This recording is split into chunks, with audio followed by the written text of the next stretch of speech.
Well, and that's why, like, I was asking, like, if you look at the roster, is it a playoff roster? I think it is.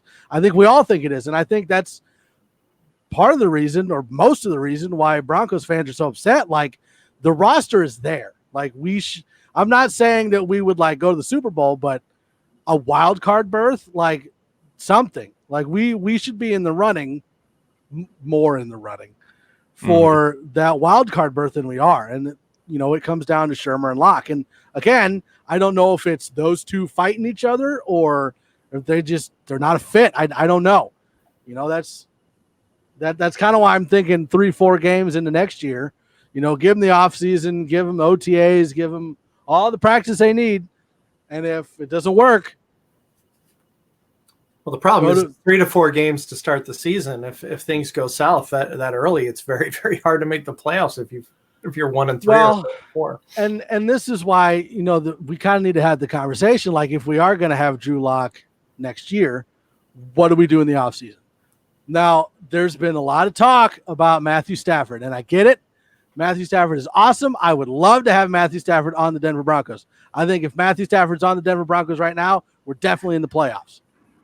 But with the cap space that we have and with the people that we want to re-sign in the offseason, can we afford Matt Stafford? And I don't think that we can.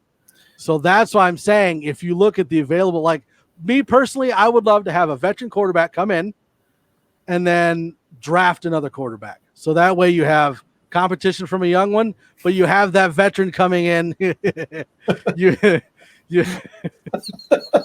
I saw it too. And I love those eye rolls because me and Chris usually agree on them. I can't with Stafford. I just can't. Well, and that's why I'm saying, like, you know, 3 or 4 games, if we have that veteran and Drew Lock doesn't work out in the first 3 or 4 games, you have that veteran that can come in and take over if we need someone.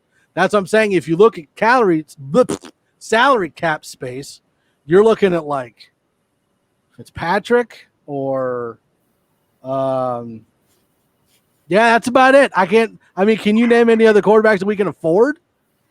Well, why wouldn't we be able to afford that? First of all, we have some space available on the cap from our cornerback position for next year. Also, if you don't bring back Jarrell Casey, which I don't expect, I mean, between Bouye and Casey, there's $25 million. You know, so you're going to re-sign Justin Simmons, right? And how much of that goes to Simmons, though? Well, how much? Probably an extra. He's already making big bucks, so he's probably going to make an extra $2 to $3 million on top of what he's making already, right? Mm-hmm. So we do have that flexibility, and I haven't once considered replacing Drew with another starting quarterback, but the Stafford one does actually intrigue me quite a bit. I mean, he was throwing 5,000 yards with one weapon. That's it, you know, and no running game. Well, and he's relatively young. Yeah, and you know, you guys were all like, "Oh, Fitzpatrick," and getting on me about it. But I mean, if you honestly look at it, he's about what we can afford.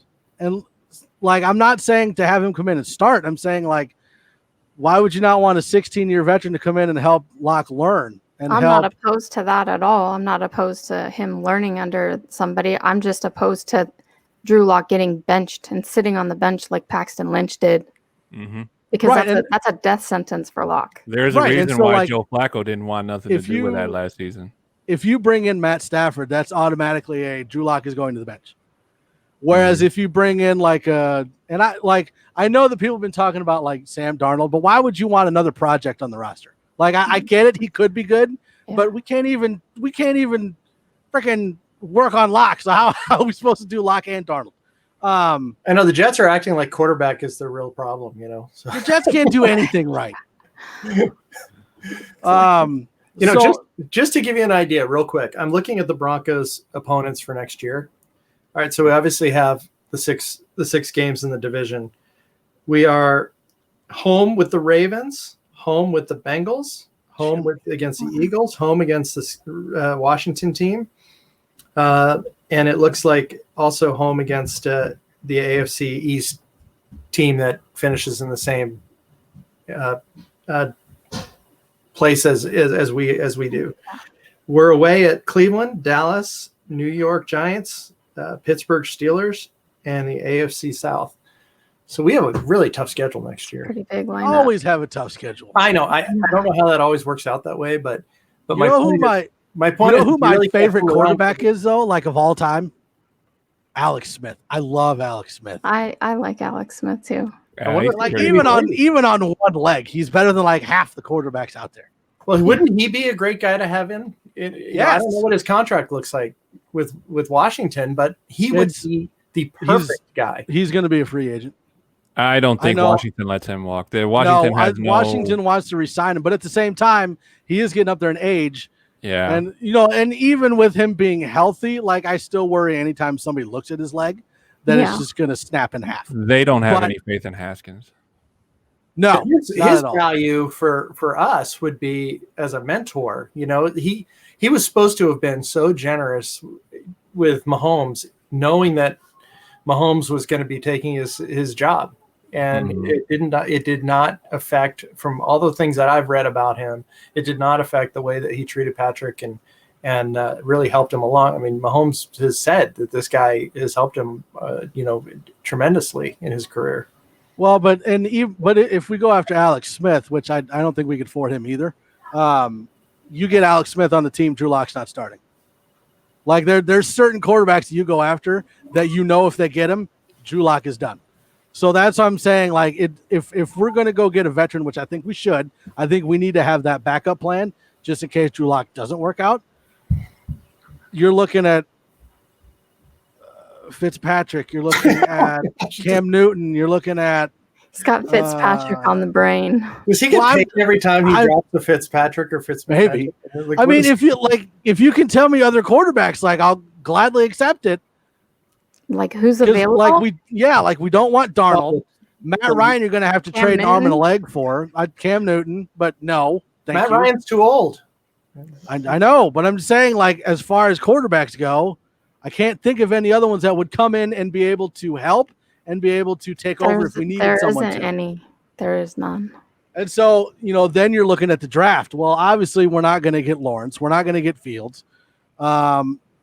I don't even know if we get Wilson. He might, you might have 4 quarterbacks go in the top 10 because people are crazy.